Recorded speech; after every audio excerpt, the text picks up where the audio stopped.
Assalamualaikum warahmatullahi wabarakatuh.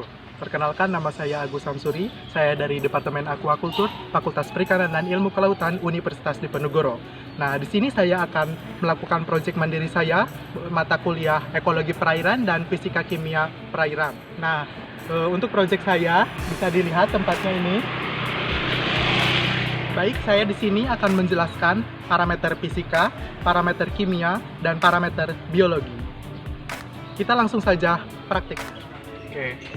Oke, pertama kita akan melakukan praktik, yaitu praktik parameter fisika.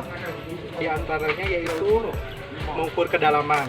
Saya di sini mengukur kedalamannya yaitu menggunakan alat sederhana, yaitu tongkat. Baik, langsung saja. Nah, sudah sampai dasarnya, kita tarik dan kita lihat segini ya.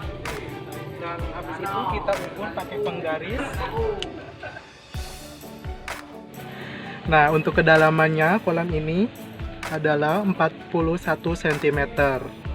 Untuk penjelasannya nanti ada di sesi pembahasan. Oke, langsung saja kita langsung ke pembahasan. Yang pertama tadi kan ada pembahasan parameter fisika, yaitu kedalaman. Kita ketahui dulu apa sih kedalaman perairan itu. Menurut Huta Barat dan Evans tahun 1985, kedalaman perairan merupakan petunjuk keberadaan parameter oceanografi.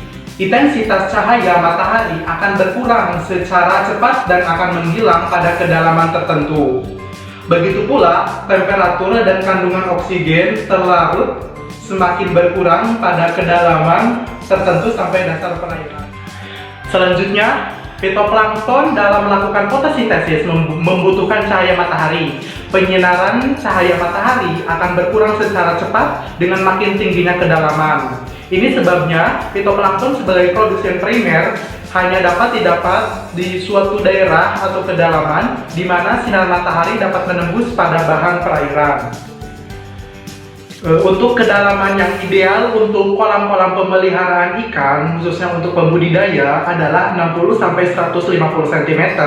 Semakin dalam dasar kolam, permukaan air di kolam tersebut, maka semakin luas ruang gerak untuk ikan. Salah satu pertimbangan dalam menentukan kedalaman suatu kolam yaitu kemampuan sinar matahari untuk menembus ke dalam dasar kolam.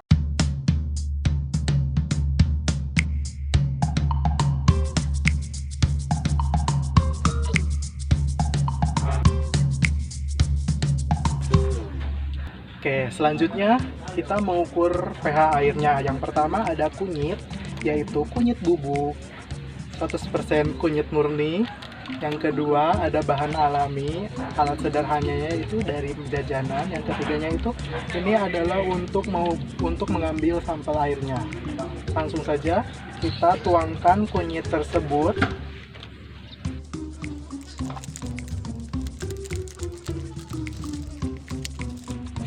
Ya, sekiranya ini langsung saja kita ambil sampel airnya, kita teteskan sedikit demi sedikit.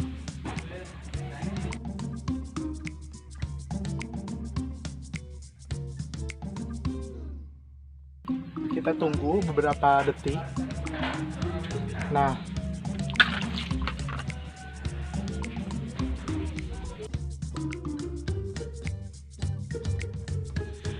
pembahasan kedua yaitu parameter kimia, yaitu pH. Tadi pH kan udah praktiknya udah, hasilnya segitu, bisa dilihat di sini. Nah, untuk pengertiannya, menurut Andayani 2005, pH adalah cerminan derajat keasaman yang diukur dari jumlah ion hidrogen menggunakan rumus pH sama dengan min log dalam kurung H+. Air murni terdiri dari ion H+ dan OH-. pH antara 7 sampai 9 sangat memadai kehidupan bagi air tambak. Namun, pada keadaan tertentu di mana air dasar tambak memiliki potensi keasaman, pH air dapat turun hingga mencapai 4. Selanjutnya, dan kenapa saya menggunakan kunyit untuk mengetahui pH-nya? Karena menurut Izon Fau et al. 2006 dan Xi et al. 2011, bunga mawar, bunga rosella, dan kunyit dapat digunakan sebagai indikator asam basa alami, di mana masing-masing tumbuhan penghasil warna mempunyai karakter warna tertentu pada setiap perubahan pH.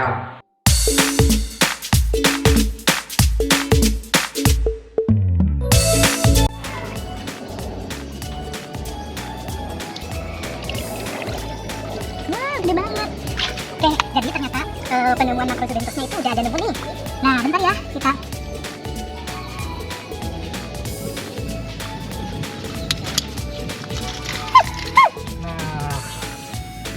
Kita sudah menemukan nih Macrozobentosnya, yaitu kepiting. Oke, yang ketiga yaitu parameter biologi, yaitu Macrozobentos. Macrozobentos merupakan salah satu organisme akuatik yang menetap di dasar perairan yang memiliki pergerakan relatif lambat serta dapat hidup relatif lama sehingga memiliki kemampuan untuk merespon kondisi kualitas perairan sungai. Itu menurut Zulkifli dan Setiawan 2000. Penurunan kualitas air akan diikuti dengan perubahan kondisi fisik, kimia, dan biologis. Perubahan yang terjadi akan berdampak pada kerusakan habitat dan mengakibatkan penurunan aneka ragam organisme yang hidup pada perairan, termasuk di dalamnya komunitas Macrozobentos. Selanjutnya, Macrozobentos yang saya temukan adalah kepiting sawah atau bisa disebut ketam atau yuyu, atau nama ilmiahnya yaitu Gesar Sinusoidea, adalah jenis kepiting air tawar. Kata ini diambil dari bahasa Jawa. Ketam air tawar ini ada banyak jenisnya. Ada kerap didapati di sungai-sungai, danau-danau, dan persawahan, termasuk di parit-parit dan tanah bencah di sekitarnya. Dalam ilmu zoologi, jenis-jenis yuyu biasanya tergolong ke dalam suku Paratelsucidae atau Gesar Sinusidae. Superfamilia Gesar Sinusidae, yuyu tidak jarang terlihat di luar air. Berbeda dengan kepiting laut yang sepasang kaki memilikinya ujung lancip terpuruk. Oke, berdasarkan proyek mandiri yang saya lakukan, dapat disimpulkan bahwa dalam setiap kegiatan yang berhubungan dengan aquaculture, banyak hal yang harus diperhatikan, seperti parameter fisika air, kimia air, dan biologis air. Semua hal yang bersangkutan dengan hal-hal yang disebutkan di atas memiliki kaitan erat dengan semakin maksimalnya tingkat kegiatan aquaculture yang dikelola, dan keberadaan organisme budidaya yang dikelola akan memiliki pertumbuhan dan perkembangan yang baik sehingga pengelola akan mendapatkan keuntungan yang besar. Berdasarkan hasil dan pembahasan di atas, yaitu kualitas air di perairan tersebut sangat mempengaruhi kelangsungan hidup organisme yang ada di perairan itu, dan untuk kadar kualitas air di perairan harus baik dan memenuhi syarat untuk melakukan aktivitas budaya. Oke, untuk taksonominya yuyu diantaranya infrakerajaannya yaitu